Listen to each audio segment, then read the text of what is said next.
একবার এক খালের ধারে টুকু নামের একটি হাঁসের ছানা থাকতো। টুকু তার মায়ের সঙ্গেই থাকতো। ছোট্ট হাঁসটির বাবা ছিল না। ছোট্ট টুকু সারাদিন খালের পোকামাকড় খেত আর খেলাধুলোয় মেতে থাকতো। টুকু গল্প শুনতে খুব ভালোবাসতো, বিশেষ করে জাদুর গল্প। তাই তার মা তাকে প্রতিদিন একটি করে গল্প শোনায়। একদিন টুকু তার মার কাছ থেকে একটি জাদুর দ্বীপের গল্প শোনে। টুকু মনে মনে ঠিক করে নেয় যে সে ওই জাদুর দ্বীপে যাবেই। টুকু তার বন্ধু ফটকাকে সঙ্গে নিয়ে কাউকে কিছু না জানিয়েই ওই খালটি পেরিয়ে দ্বীপে চলে যায়। দ্বীপের মধ্যে গিয়ে তারা দুইজনে দেখে সোনালি পাতার গাছ, নানান রঙের ফুল আর রং বেরঙের পাখি। হঠাৎ তারা দেখে একটি খরগোশ আকাশে উড়ছে। খরগোশকে আকাশে উড়তে দেখে তারা একেবারেই অবাক হয়ে যায়। টুকু তখন খরগোশকে জিজ্ঞেস করে, ও খরগোশ ভাই, ও খরগোশ ভাই, তুমি আকাশে উড়ছো কি করে? খরগোশ তো আকাশে উড়তে পারে না, তাহলে তুমি কিভাবে উড়ছো? খরগোশ তখন বলে ওঠে, এটি জাদুর দ্বীপ বন্ধু, এখানে সবকিছুই সম্ভব।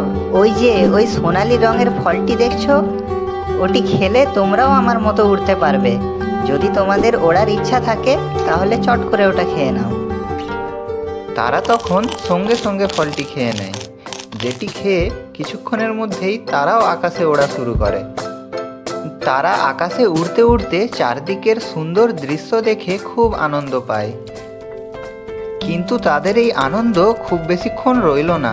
কিছুক্ষণ পরই তারা বুঝতে পারলো যে কিভাবে নিচে নামতে হয় তারা তো সেটাই জানে না। তারা অনেক উপায়ে নামবার চেষ্টা করতে থাকে, কিন্তু তারা নামতে আর পারে না। ঠিক তখনই তারা একটি বিশাল আকার ঝলমলে গাছ দেখতে পায়, যেটি দেখে তারা বুঝতে পারে যে ওই গাছটির সাহায্যে তারা নিচে নামতে পারবে। তারা আর দেরি না করে ওই গাছটি বেয়ে আস্তে আস্তে নিচে নেমে আসে। আর এদিকে সন্ধে নেমে আসে। সন্ধে নেমে আসার সাথে সাথেই দ্বীপটির চারপাশ দিনের আলোতে যতটা সুন্দর ছিল, রাতের অন্ধকারে ঠিক ততটাই ভয়ানক রূপ ধারণ করে। তারা দুজনেই ভীষণ ভয় পেয়ে যায়। তারা কোনো ক্রমে দ্বীপটি থেকে বেরোতে চেষ্টা করে। দ্বীপটি থেকে বেরোনোর জন্য তারা দৌড় লাগায়। দৌড়াতে দৌড়াতে তারা সামনে একটি ভয়ানক ডাইনি বুড়ি দেখতে পায়। ডাইনি বুড়িটি তাদের দেখে একটি ভয়ানক চিৎকার করে তাদের পিছু ধাওয়া করে। তারা ডাইনি বুড়িটিকে দেখে ভয়ে অত্যন্ত দ্রুত গতিতে আবার দৌড়াতে শুরু করে। দৌড়াতে দৌড়াতে তারা দ্বীপটি থেকে বাইরে যাওয়ার একটি রাস্তা দেখতে পায়, যেটি দেখে তারা আর একটুও দেরি না করে প্রাণ বাঁচাতে ওই দ্বীপটি থেকে বাইরে বেরিয়ে যায়। এইবারের মতো তারা কোনো ক্রমে প্রাণে বেঁচে যায়। তারপর থেকে তারা কাউকে কিছু না বলে আর কখনো কোথাও যেত না। তারা ওই খালের ধারেই থাকতো। বন্ধুরা, গল্পটি ভালো লেগে থাকলে একটি লাইক করো ও এরকম মজার গল্প পেতে আমাদের চ্যানেলটিকে সাবস্ক্রাইব করে রাখো।